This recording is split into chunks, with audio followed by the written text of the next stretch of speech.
Hello and welcome to Communicore Weekly, the greatest online show. I'm George. And I'm Jeff. And guess what? We What? didn't really quit the show like I said I was going to last week for the April Fool's post. Yeah, but we're recording this from the future. Oh, we are recording this in the future, so maybe we will quit the show. Ooh, and nobody will ever know. Time travel. I think my nose is bleeding. It probably is. Gross. It's a good thing. It's a good thing. It's a good thing. Anyway, yeah, so we have a special guest joining us for history again this week. It's our good friend Bob Gurr. Yay! Name drop, let me pick it up. Here it is. I actually recorded this little Disney history segment with Bob at Disneyland, talking about the monorail as the monorail was passing behind us. So I apologize for some of the wind. I tried to fix it as much as I could. It's a little wonky at times. I thought the wind was the crowd noise. The It crowd was. cheering. It was the crowd Okay. cheering because Okay. myself and Bob Gurr were chatting about the monorail. Gotcha. So good times, good times. But Awesome. let's jump right into it, shall we? It's time for Disney History.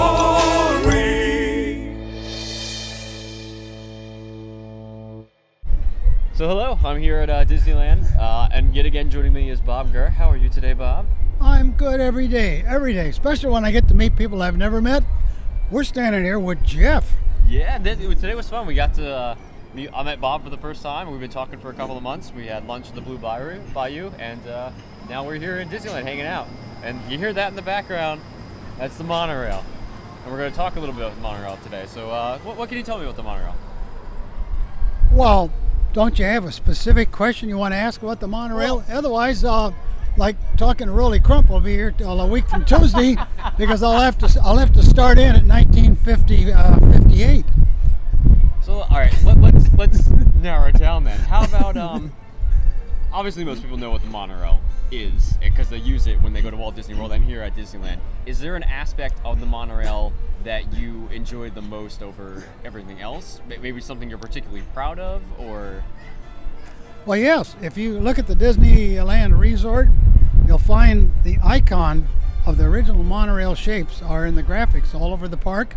All kinds of illustrations, graphics, even gate markers, things like that. In fact, you go to the Disneyland Hotel and you'll find that the water slides are monorails. The monorail slides. We want to Yes. actually go on them tonight. Right, We yeah. don't care how cold it is. We want Yes. to go on the monorail slide. So, stop and think. This was the original monorail was sketched up in October of 1958.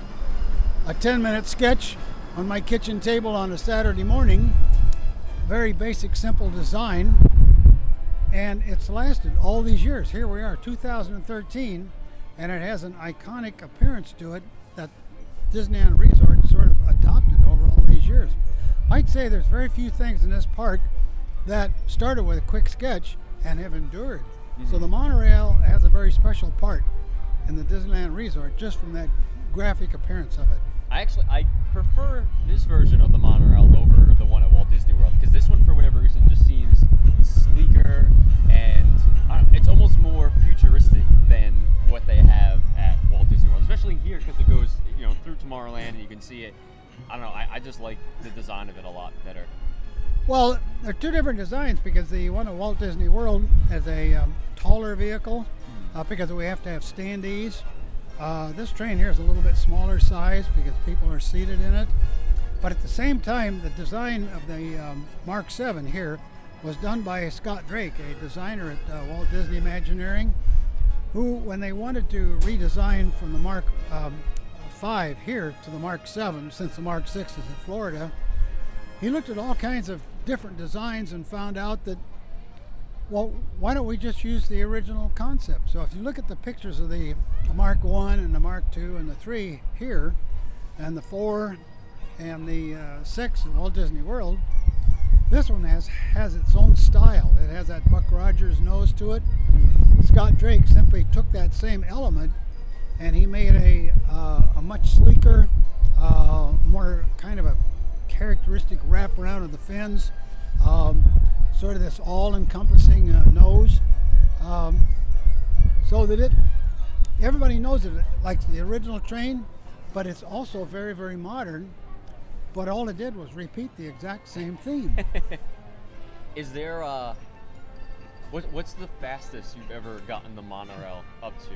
Oh, actually, let me rephrase that. What's the safest speed that you can get it up to, and what's the fastest you've actually ever taken it up to? Well, I've probably driven the Mark III when we were doing testing here, because we ran it about 12,000 miles. And for 1 week, I had to drive it for 8 hours a day, starting at the midnight shift, driving to 8 a.m. in the morning. So yes, I've got a lot of miles driving a monorail here, oddly enough. But there's something about this train and the way it circulates around the park. It's kind of a kinetic symbol, if you will, of Disneyland. Whereas the one in Florida, it's actually a big workhorse because it transports people from one place to another. But originally, when we had the Mark II train here, when we added the amount of extra track to go to the Disneyland Hotel, it did serve a transport purpose. Do you know why? No, because Disneyland Hotel was further away, wasn't it? No, there was the Monorail bar. The Monorail bar? Did you know it? Wait, there's a Monorail bar? Or There was. 2 o'clock in the afternoon, while the children are going to take a nap, father could get on the monorail and go to the hotel and get off, get a martini, and then 30 minutes later come back. So we could actually use monorail to go get an afternoon snort. So it actually has a very good purpose. I had no idea. That's Well, you awesome. see how much history you unleash if you'll ask the right question. Oh my God. Okay, how long did that last for? Because I had no idea that even existed. When they redesigned the hotel, they had the bigger towers. They did take out the old original monorail bar, which was right at the loading platform. So you didn't have This seems dangerous to me for some reason. you didn't have to go very far. You just stepped out of the exit turnstile, make a right turn, and you're in the bar. I'd be afraid that the pilots of the monorail would be getting off every once in a while to have a little drink themselves. I'll bet they probably would have loved to do that, but if their supervisors saw them, they'd just go out the exit and keep on walking. So, let's see, what else is there about the monorail? Is there any... Actually, I don't even know what to ask about the monorail. I don't know. Are you a journalist that is now speechless? Yeah, I am. I was totally thrown off by the bar aspect of it. That sounds like it's an awesome idea. Still kind of like you get off in ESPN zone. That's true. I mean, along those same lines, when we were in Disney World, we do the monorail bar crawl now, where we take the monorail to all the resort hotels in the resort room, and we get off, we have a drink at every bar, and we go around. So I guess it's kind of the same thing, but... Yeah, you see, you're doing it in Florida like the way we started it here. The monorail bar crawl pioneer. You are the pioneer of the monorail bar crawl. And you win at everything now. and you're pretending that you didn't know what the monorail was for. So you're saying that the monorail was originally designed to transport drunk people back to their families. It's a dry park, Jeff. It's a dry park. That's right. It is a dry park. Right. Well, Walt understood this. He was having Club 33 built with a beautiful wine list and a very nice bar.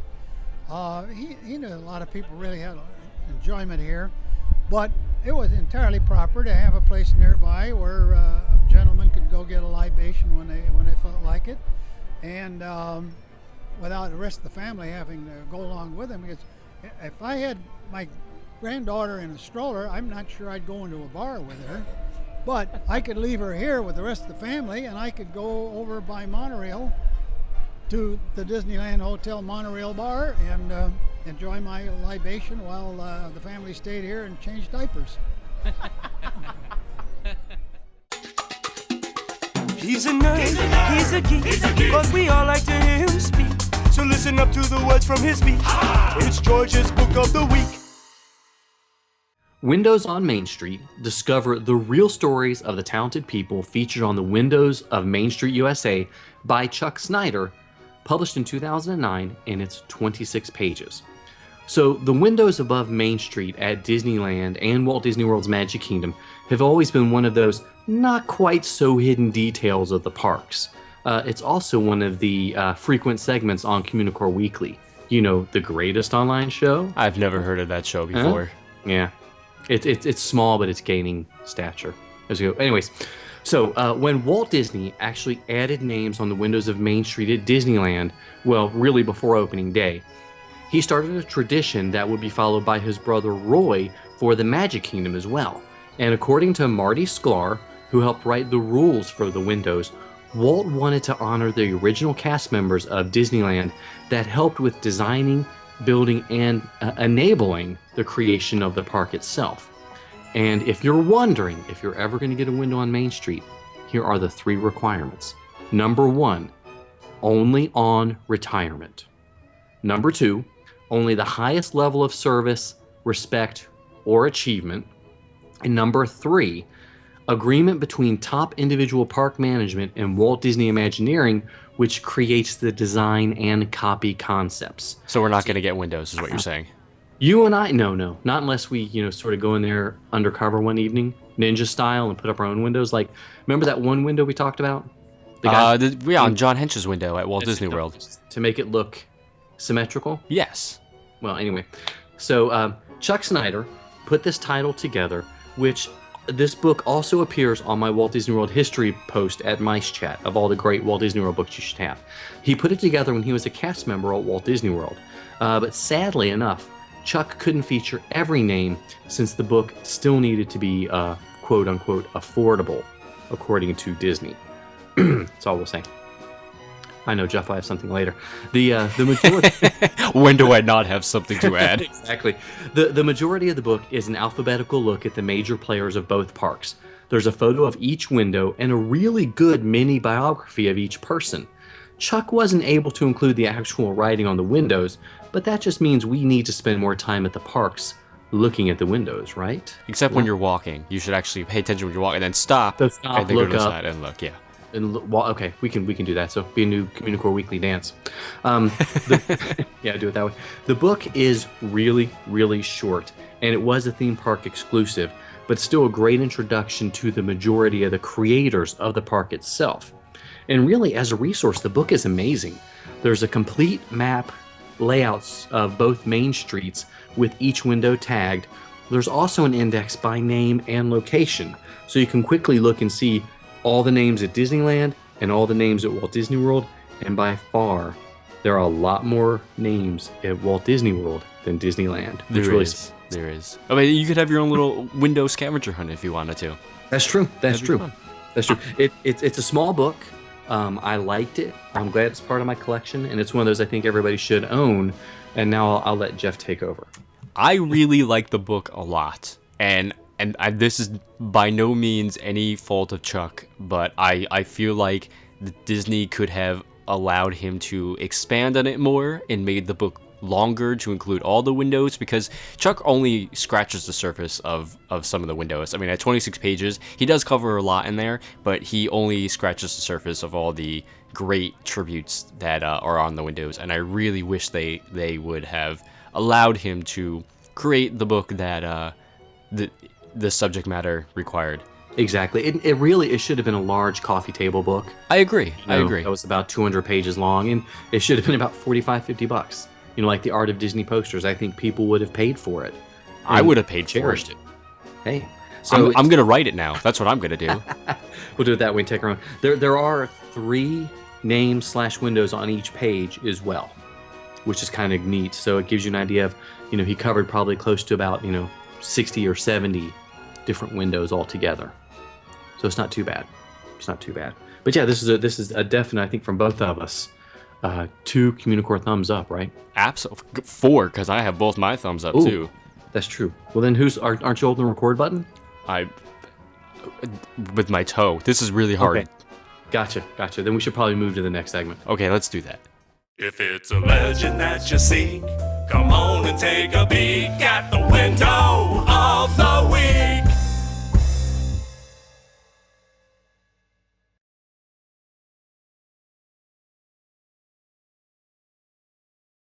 So carrying on along with George's book of the week here, this window is it's a window on Main Street, obviously, and it is Dr. Benjamin Silverstein, MD, General Practitioner.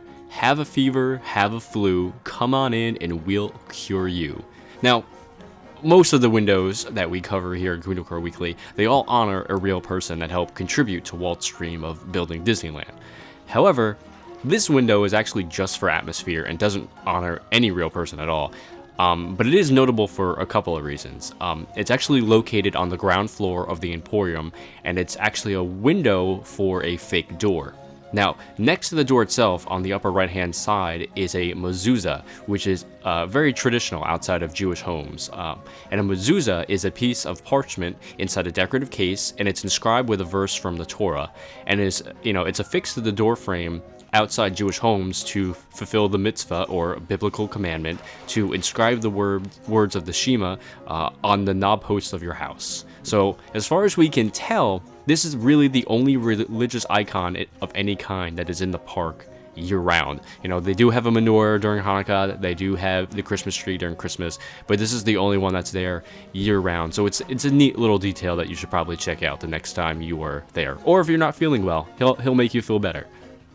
It's almost a pretty cool 5-legged goat. It is an almost pretty cool 5-legged goat. However, he should probably call his mother. He doesn't talk to her enough. No, probably not. So you hear Probably Dr. Silverstein, call your mom. She misses you. Sometimes you might see it, sometimes you don't. Hey, look, what's that? It's a 5-legged goat. When you're visiting Disney's Hollywood studios and take a look in the Animation Courtyard, you'll find a remnant of the old Disney MGM studios. I know we're forbidden to say that, but we figured we were allowed during the segment. When the park first opened and was actually used as a backlot to make movies, they also made their traditional hand-drawn animation features there as well. And, cool enough, you can actually watch them in the Animation Courtyard, which means you can actually see them making these movies right in front of your eyes, like drawing the pictures. That's really neat. But only if you didn't go on Sundays. If you did not go on Sundays, yes. Yeah. But unfortunately, all of these animators were moved eventually, mostly when the park became a non-movie producing studio anymore. But if you visit these days, you can actually see the old desks that they worked on. And on one of them, it has a note attached to it from one of the animators that reads, "Thanks, Florida, for all the memories." Well, thanks so much for watching, listening, and absorbing. Yeah, be sure to leave us a comment and rate us on the iTunes. We love to be rated. Yes, rate us often, please. Always email us at communicoreweekly@gmail.com. Like us on the Facebook at facebook.com/communicoreweekly, where you can find out if we're going to quit doing the show on every April 1st. And we're just going to post that from now on. That would just be our April 1st thing. The show is ending? Yeah, we'll do it that way. Okay. We'll have to come up with some other fun things. What are we going to do for Groundhog Day? Groundhog Day. If George sees his shadow, then the podcast will continue for another 6 weeks. And if he doesn't, then we quit. Or we're stuck doing this forever. Oh, but we're already stuck doing this weekly. No, that's true. How could it be any worse? Anyways, if you want other snarky and fun comments, follow both of us on Twitter. I'm at Imaginerding, and he's at Jeff Heimbuck. For Jeff Heimbuck, I'm George Taylor. And for George Taylor, I'm Jeff Heimbuck. Thanks so much for watching. We'll see you next time on Communicore Weekly, the greatest online show.